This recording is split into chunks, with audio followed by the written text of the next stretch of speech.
Maayong adlaw na usab mga igsoon ko diyan ni Kristo. Aniya na usab kita sa laing higayon sa pagpaabot ug sa pagpaambit sa mensahe sa pulong sa atong Ginoong Hesukristo nga niya nining atong balang Biblia. Karong adlaw ato ang akong ipaambit kaninyo mahitungod nining gitawag sa uban nga ang kaluwasan dali lang kuno kini makaplagan sa usa ka tawo o dali lang kuno kini madawat sa usa ka tawo kung isipon nga gidawat niya si Kristo bilang iyang personal nga manluluwas.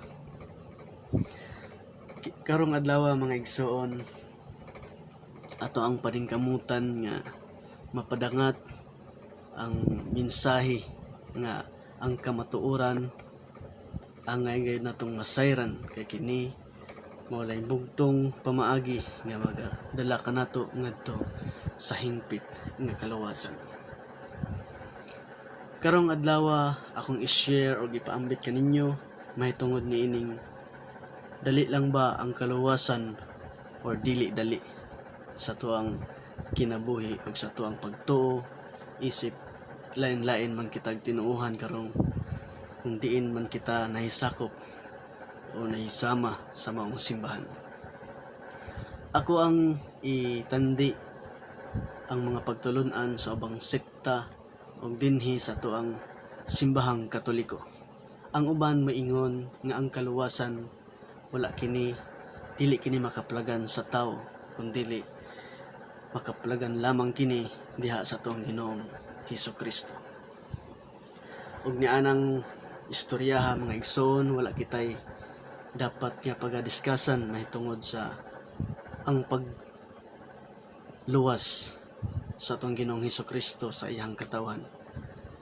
Sa ubang sekta, maskin sa simbahang Katoliko, nagatuo kita isip Kristiyanos nga walay laing manluluwas kundi ang atong Ginoong Hesukristo.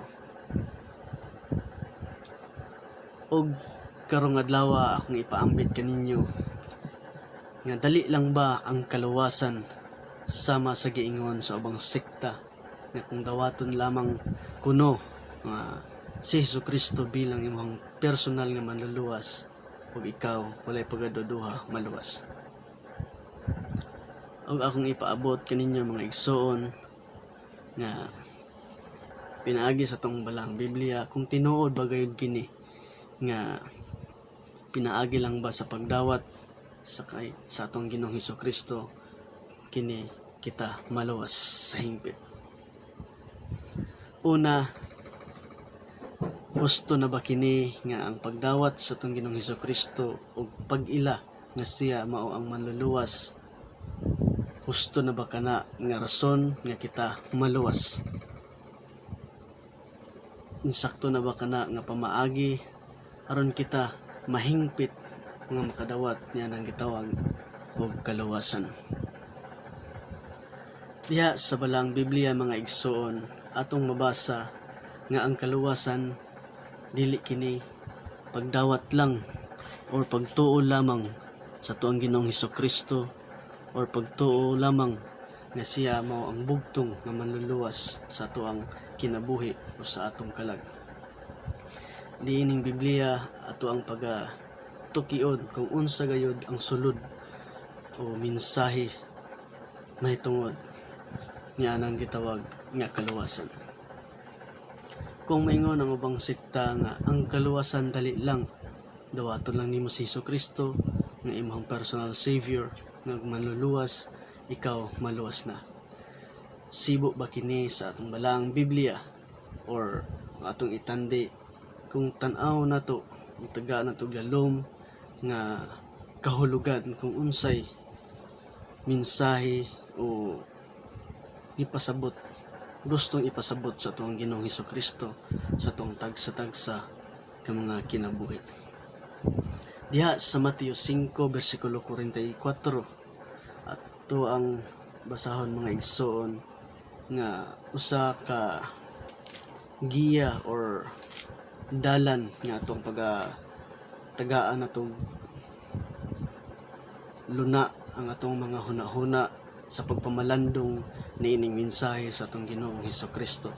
Ngayon ay sulat diha mga igsoon sa Gospel of Matthew chapter 5 verse 44. Ato kining basahon mga igsoon kung unsa ang buot ipasabot sa atong Ginoong Hesukristo. Chapter 5 verse 44. Mao kini ang nakasulat mga igsoon. But I say to you, love your enemies and pray for those who persecute you. Klaro dinhi mga igsoon nga kung ato ang ipaambit sa atong kinabuhi o ipaambit sa ubang pagtulunan sa ubang sekta nga ang kaluwasan dali lang dawaton nimo si Jesucristo bilang imong personal savior, ikaw maluwas na. Apan niining konteksto sa maong sulat ni San Mateo gipakita o gipamatuod nga ang kaluwasan dili sayon ang paghigugma sa imong kaaway. Kung maingon sila nga dali lang ang kaluwasan, nan kini sugo sa atong Ginoong Hesukristo sa paghigugma sa ato ang mga kaaway.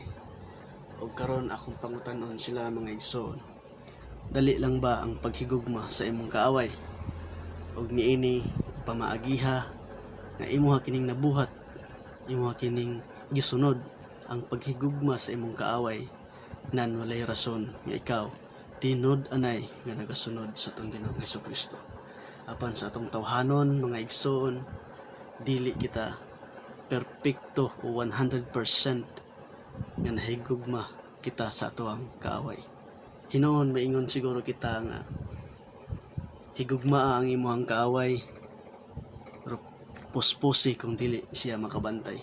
Mao kinay istorya nga or alain nga version sa pagpaabot sa mensahe sa atong Ginoong Hesukristo nga ang paghigugma sa atong kaaway dili lalim, dili sayon, og sa niana dili sayon ang pagsunod sa atong Ginoong Hesukristo, dili sayon ang pagdawat sa kamatuoran, dili sayon ang pagdawat kanang gitawag nato kaluwasan. Dili lamang sa pagdawat sa pangalan lamang sa tuang pagdawat sa atong Ginoong Hesukristo nga manluluwas, wala kitay angay pagkadiskasan ni ana mga igsoon. Kitang tanan isip Kristiyanos nagatuo nga siya mo'y bugtong manluluwas sa tanang katawhan. Apan dili nato isipon nga ang kaluwasan sayon-sayonon ra sa ato ang kinabuhi. Dili lalim or dili sayon ang kaluwasan mga igsoon. Laing verse nga ako ang ipaambit kaninyo mga igsoon nga ato ang mabasa diya sa Gospel gihapon ni Mateo kapitulo 10 kapitulo 10 bersikulo 35. Mao kini nga ang ikaduhang konteksto nga akong ipaabot diha kaninyo mga igsoon kung sayon lang ba ang kaluwasan nga ilahang gisayon-sayon sa ubang sekta mga igsoon. Gospel of Matthew chapter 10 verse 35.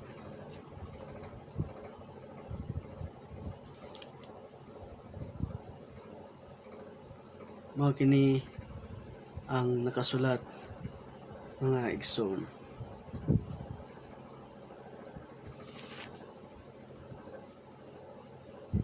For I have come to set a man against his father, a daughter against her mother, and a daughter-in-law against her mother-in-law. And one's enemies will be those of his household.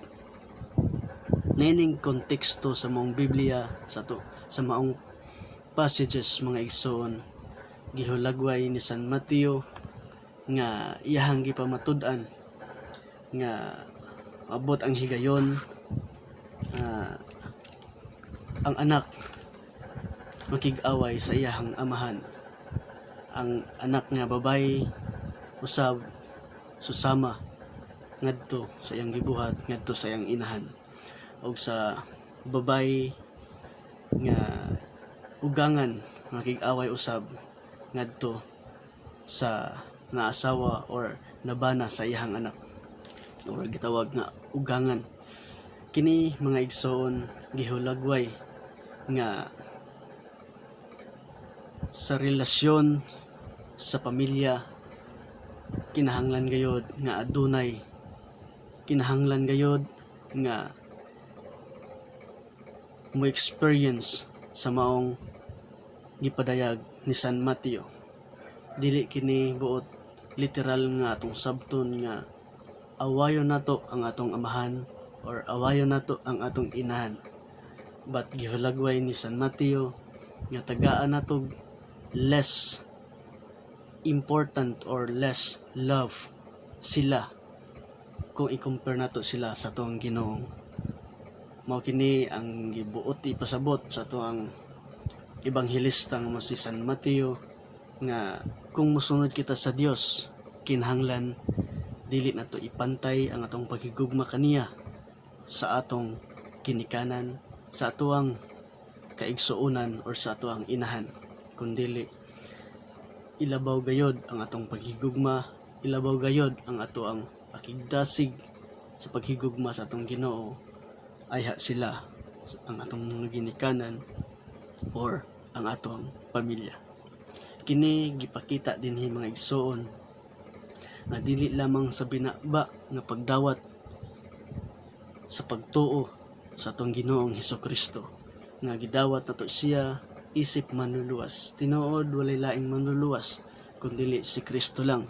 Nasayod kita ni ana apan dili lamang dinha taman ang ato ang pagtuo o paghigugma sa atong Ginoong Hesukristo, kundi inubanan gayud kini diya sa hingpit sa buhat nga mao ang pagsunod or pagbaton ug malumong kasing-kasing sa pagbuhat diha sa iyahang buot ipaabot kanato pinaagi ug pinadayag diha sa balang Biblia mga igsoon.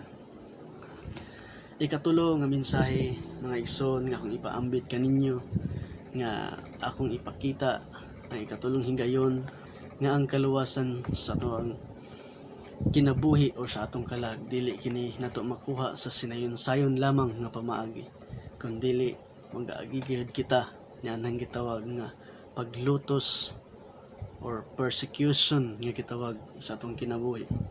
Dili kini sayon ang pagkuha sa maong kaluwasan, kundi kinahanglan sa laon gayud kita or hingpiton gayud kita usa kita makadawat niya ng kaluwasan mga igsoon.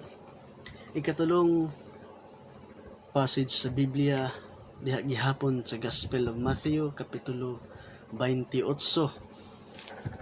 versikulo 20. Kapitulo 28 versikulo 20 mga igsoon. Mao kini ang nakasulat mga igsoon.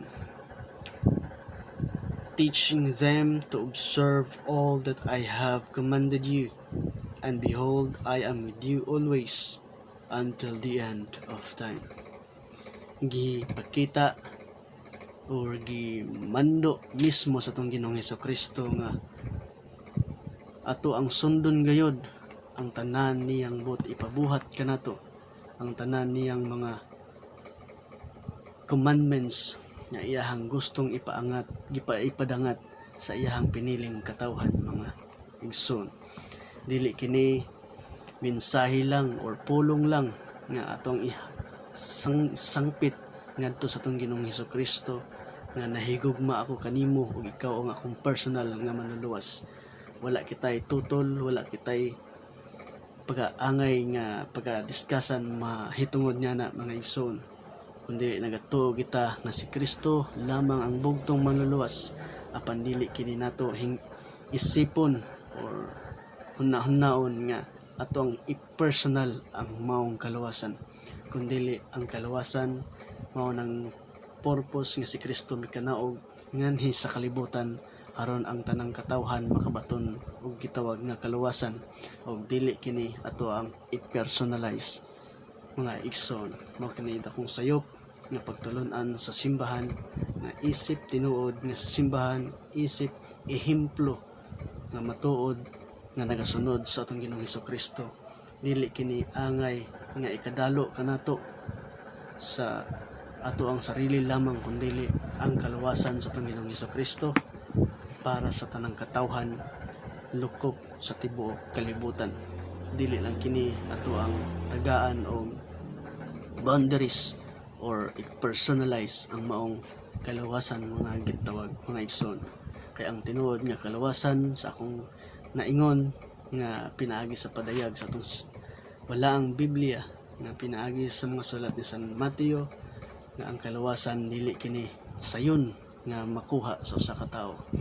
Daghan siya maagian, daghan siya angay buhaton. Una, paghigugmaon ang ato ang kaaway. Number 1, bugat sa usa ka tawo ang paghigugma sa kaaway. Kung nabuhat nato kini mga igsoon nga nahigugma kita tinud-anay sa tong kaaway, kita mao ang sumusunod, ang tinud-anay ang sumusunod sa tong Ginoong Hesukristo. Ikaduha nga kung napaambit kaninyo nga kinahanglan atong iles ang atong paghigugma sa tong mga ginikanan, sa tong mga igsoon, ug i-prioritize nato o labaw nga atong gihigugma ang Dios o sa sila mga igsoon. Ug ang ikatulo mao ang pagbuhat o pagsunod sa tanang buluhaton nga gustong ipadangat sa atong Ginoong Hesukristo. Gusto nga ipabuhat sa atong Ginoong Hesukristo samtang kita panginabuhi or nagpuyo pa niining kalibutan na mga igsoon. Dinhi na lang kutob og sa sunod higayon sa pagpaambit sa mensahe sa pulong sa atong Ginoong Hesukristo nga magahatag na nato giya or panan-awon nga sa pagpili sa unsa ang matuod nga gitudlo o gisaysay sulod sa atong balaang Biblia. May dapat natong timan-an mga igsoon nga ang kamutuoran angay gayud natong may sayran ay mao kini ang makadala kanato ngadto sa hingpit nga kaluwasan. Daghang salamat and may God bless us all.